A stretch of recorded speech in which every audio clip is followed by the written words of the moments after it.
Hi, folks. Welcome to another edition of the Too Old for Bull show. I'm your host, Johnny. Today's episode is entitled One False Move. And this is the story of an 85-year-old man who made one false move that changed or disrupted and almost ended his comfortable life. This story also tells how he dealt with the aftermath of one false move. On October 26, 2025, my wife and I flew from Sun City Center in Florida to Wisconsin to be with our son.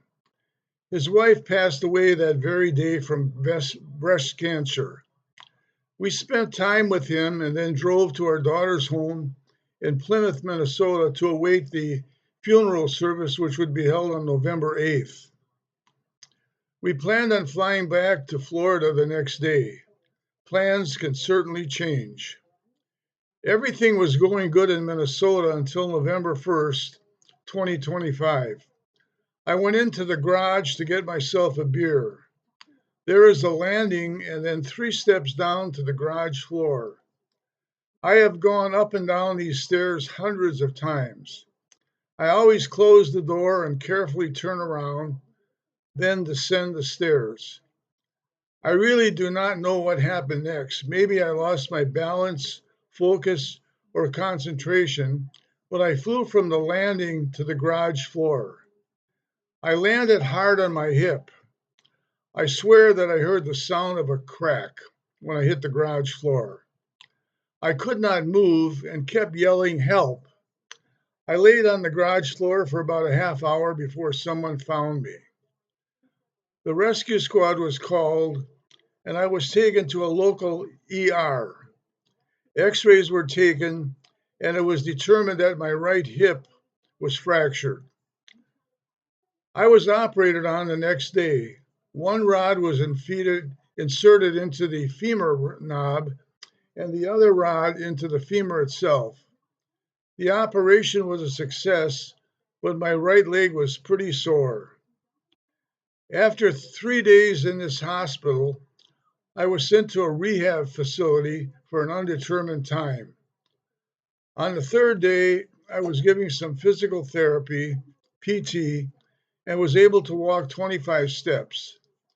It was still very difficult to stand and put pressure on my right leg.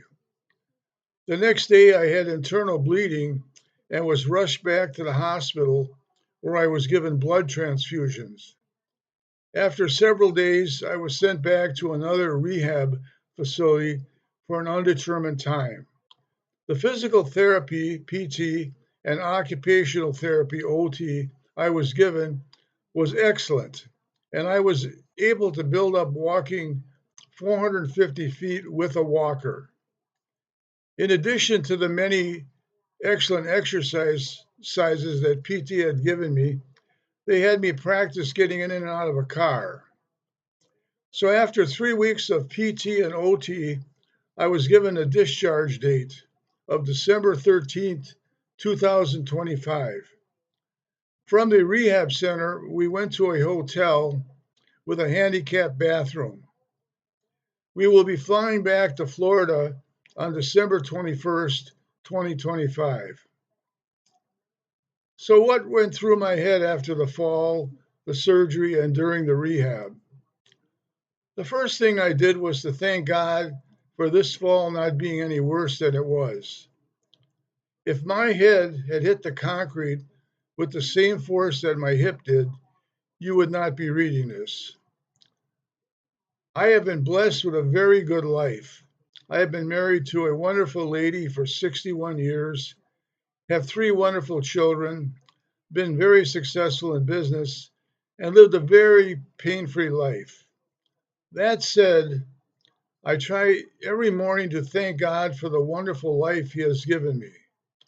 I never ask for anything for myself, but sometimes I ask God to help a friend or to cure someone. We live in a 55 plus community, and sometimes when I'm at our pool or a social gathering, I find it disturbing to hear young people or people younger than myself complain about the most trivial things. Now, I'm not without sin by any means. I complain at times too, but I try never to forget to thank God for each day He gives me.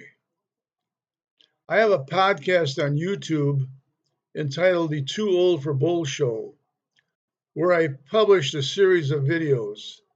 These videos are on a variety of subjects based on my life experiences, my opinions, and my beliefs.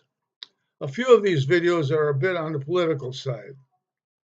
Now, ironically, the second last video I published was entitled Things We Take for Granted.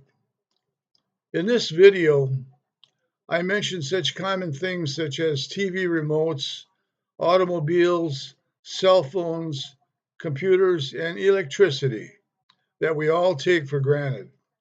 Now, I don't want to give you the impression that taking things for granted is bad. It's really quite natural to not think about the everyday basic things. But after this operation, it was difficult for me to stand, to move, and and let me tell you that I found out some very basic things that I've always took for granted. For example, standing up, walking, bathing, using toilet facilities, and even eating was difficult. This was the first time in my 85 years that I was helpless. And as a result of the, excuse me, 23 days of PT and OT in the second rehab facility, I can walk with the aid of a walker, and I'm slowly getting back to using bathing and toilet facilities. I truly believe that the exercise regimen that I had back in Florida before the fall has helped my recovery. I've always tried to be aware and careful, especially with steps and stairs. Obviously, I'll be super, super careful now about everything. What I'd like to say to everyone is from people my age bracket to the younger people is slow down and be aware of your surroundings and conditions, especially around steps and stairs. Look where you are walking. A friend of mine's wife tripped on a garden hose and broke her wrist. Walk slow and make sure you have firm footing. Another friend of mine stepped down some stairs, twisted his ankle, and fell down the stairs. After several months, he still is in pain. Remember that the consequences of one false move can be severe. Here's a few closing thoughts. My fall was painful, inconvenient, and humbling, but it also is a reminder how fragile life is and how much we have to be thankful for. Every step and move I take now is deliberate. Every day I wake up is a gift. I thank God for what I would like to tell people thank God for what you have. Don't complain about trivial things. Try to exercise as much as possible. It doesn't matter how slow you go as long as you don't stop. Well, that's it for today, folks. We'll see you on down the trail.